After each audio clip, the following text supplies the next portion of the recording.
T-socket, T30 precise, short extension. Get it before I block it off. Yeah. Down there, screw. Door slightly open. How it is.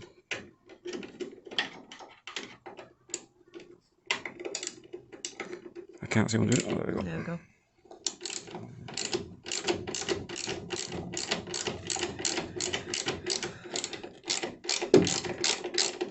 So the reason why we're trying to take the door runner off is because there's a little bit of paint chipped off above the runner.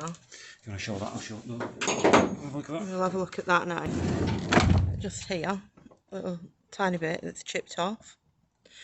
And we just want to make sure, before we go any further, make sure that, yep, that underneath the main rail there isn't any more rust, because we're going to have to catch that up and put a little bit of metal protection paint on the, we have got Amorite, but other products are available. So yeah, over on this side is a load of 10mm screws on it. With all that, you got them? yeah, got them. Right, so I'll take them out. I think I better just shut the door first of all though, please. Yeah, these are the other ones that need to come off, and there are what look to be 2, 4, 5, 6, 6 is there? Like 6 of those.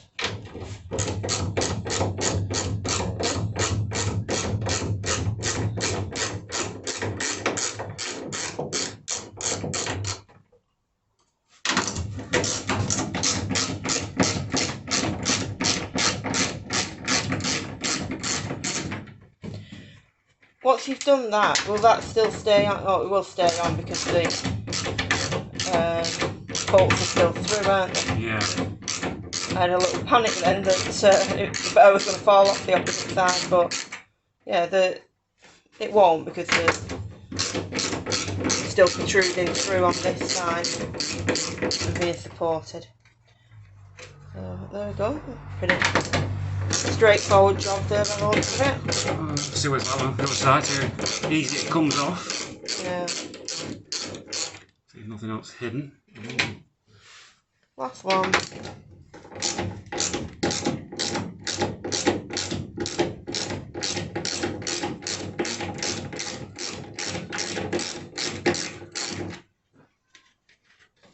Good. So I just paused the video just while we came outside through the back door. Don't come through the side door because it's not on a runner anymore. You're just removing it. So just going to try and ease that off now. It's definitely held on. Yeah, I have to open that door slightly. Oh sure. my gosh. There we go. Be brave, be brave. Whoa, where are you going? Oh, sorry. There you go. I might have to take the runner off completely, actually. Yeah, I suspected you might have to do. Yeah. Let's have a look. No, let's experiment. Not for coming. I want to just yank it. Yeah, it's definitely some pressure on this corner. We'll work out what it is and get back to you guys. So yeah, it's looking like we're going to have to detach these just so we can remove this section to get the bar itself off. So Andrew's moved over to a T40. And it's just going to remove those. Well, they can't have them all the same size, beyond me, but that'd be too simple, wouldn't it? Boys and girls.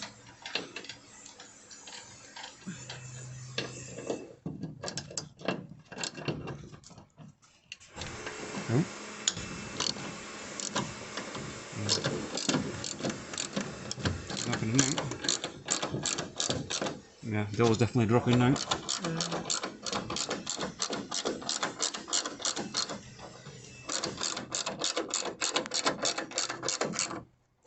go any further.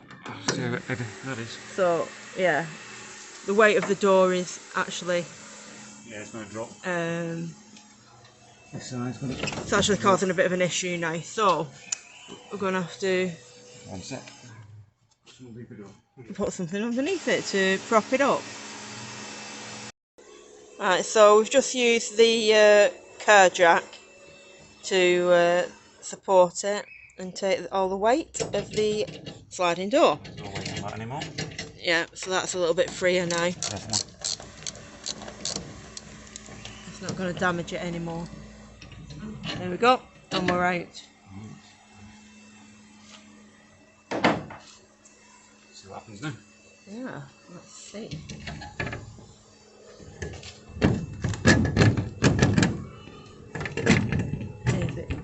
Oh, well, it's coming away. That's a positive start. Can't see any rust off. There's a bit of maybe. Not too bad. You're going to take it off altogether? If I can. Yeah. See the stuff. Go inside and see what's happening. Oh, well, I found the problem. As I took the focusing, the screw off that one there, you can see a gap all the way around it. Not a problem. The very end one, which seems to be stuck on, the skin of the shell has not been manufactured correctly, or it's not been lined up when it's been stitched together. You can see like the bottom of the hole there, and the top of all the first skin, and the skin of the one behind it is trapping the bolt, it's like caught in the threads. So even though I've taken the nut off the top of it, it's still attached to the vehicle because of the threads.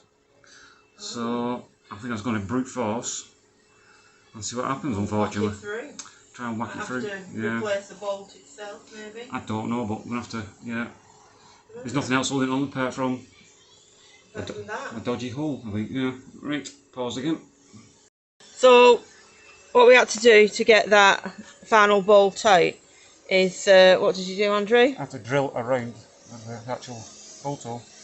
To actually make it wide enough. Yeah, put a couple of drill and then with brute force, whacked it through. And as you can see, we were correct in taking it off. It has rusted slightly in these few areas. Clean up time. Just a little tiny bit, I think, down at this end. And generally round where the bolt holes are. So if we clean it off, we'll just whack a bit of rust resistant paint on there, and hopefully jobs are good and we can put the bar back on cleaned up. Might put a bead of silicone on top. Yeah, maybe try and protect it a little bit, put a bead of silicone along that edge to seal it a little bit. Yeah, but definitely worth taking off. Yeah, it's definitely worth taking off, even though it was a little bit of a pain. It didn't actually take all that long. I think it's only taken about 12 minutes in total with the pauses. Hopefully that was just a one-off on our vehicle. Yeah. The same on every vehicle. Yeah, but that was a massive indicator. There was just a tiny chip visible, but that's a massive indicator, as you can see, and you don't want that to spread any further.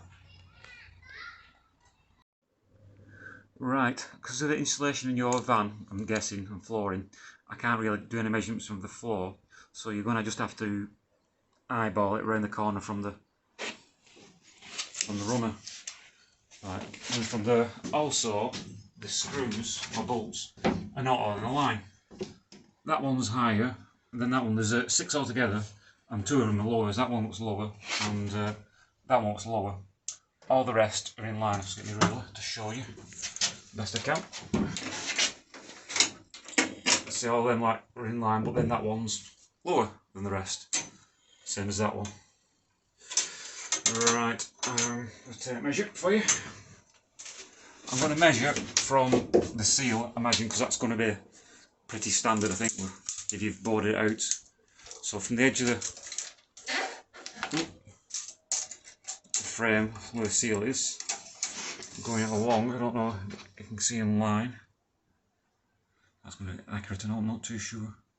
I don't think of any better way to do it, really. It's around about 1 foot in, that first one. Let's say probably 21 inch or thereabouts. So for the second one, I'll go around both sides of me. and the third one's probably around about 29 inch. Good. As best I can do. The fourth one, oh, out of focus, is probably around 37 inch. And the last one, Not the last one, next to the last one. oh sorry, next to the last one, about just over 46 inch. And the last one, approximately 55.5 inch, I would say. So that's from the edge of the rubber there.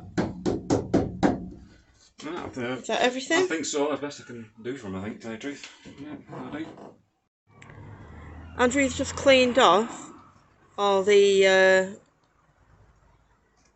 build-up that was underneath the rail, and we discovered it was a little bit worse than we imagined before.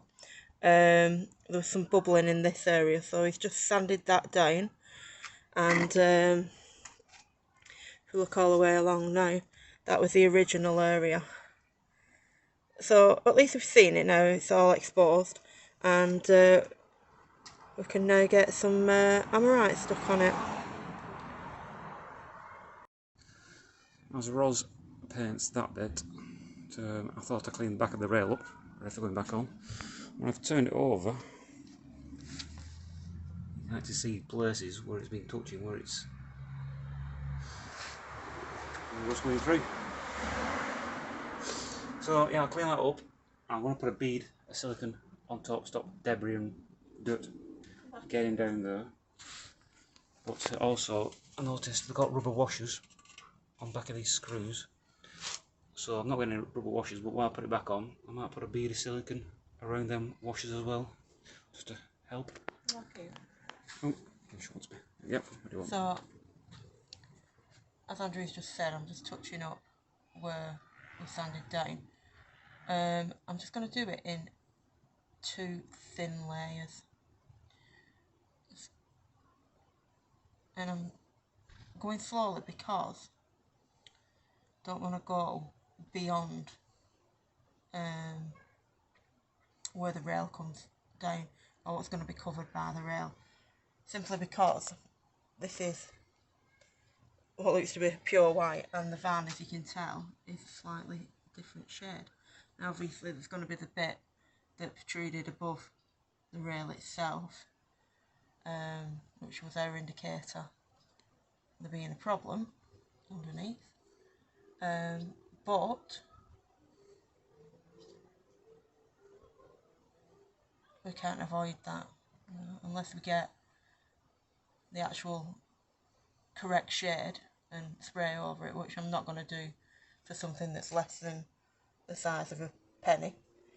We're just going to have to take it slowly and just literally cover the little bit that is protruding and try not go any further. I'll do that now. And there we have it, all painted up. So as you'll notice, I did mention that I was going to paint completely under where the rail goes, but neglected to remember to put the masking tape on. So while I've been off camera, we did offer up the bar again, marked off where the top and bottom of the rail hit the van, and masked it off. As you can see, it was an accident, to be honest, but I do actually prefer it. I accidentally bought hammered finish rather than smooth. Now, I prefer the hammered finish. I'll put my teeth back in. I prefer the hammered finish because you can't really see the brush strokes in it. Because what you do is you put a couple of thin layers on, and then on your third layer, you stipple over it. And if you don't know what stippling is, it's just tapping the end of your brush into the paint. Now, this obviously here is where you can just about see the line of where the rusting was coming in. So it's a little bit thicker there, intentionally, to protect the section where the rust was. But I think you'll agree that the actual stippling really smooths out any brush marks, which is preferable. I know it's underneath, but I'm a bit of a stickler for stuff like that. Even though you can't see it, doesn't mean it doesn't have to be looking right. The only area that is going to be exposed is this little bit here that was above the rail. But other than that, I think it's time to take the tape off. And there we have it, boys and girls, and anyone who falls in between those parameters.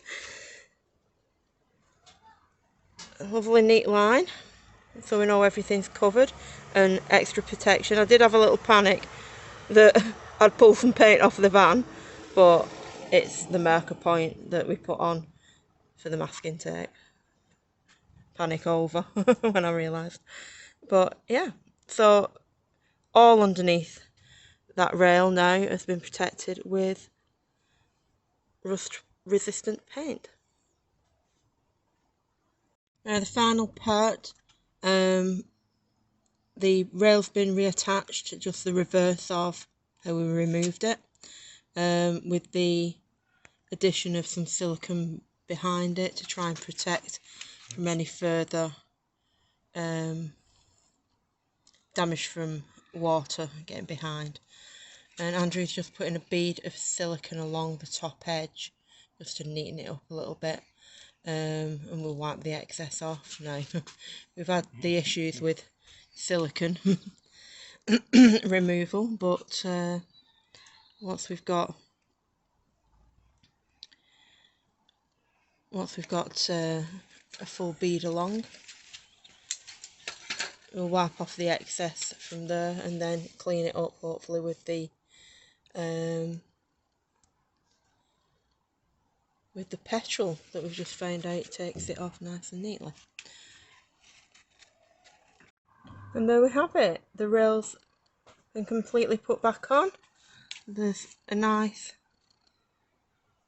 thin bead of silicone all the way along the top edge, just to stop any water getting in behind it again.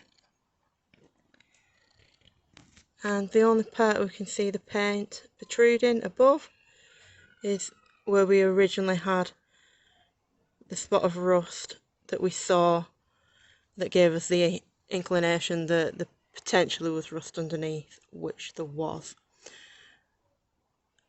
Now, we've done that because once the panels go on the inside, if that rust got any worse, there's no way that we'd be able to take those screws off, or the bolts I should say, off the inside, because they'd be behind the panelling. So it's better to take the time to do the boring bits and make sure the shell itself is stable. So hopefully it'll last quite a long time and we'll not have to remove panels from the inside to take that rail off and treat any rust.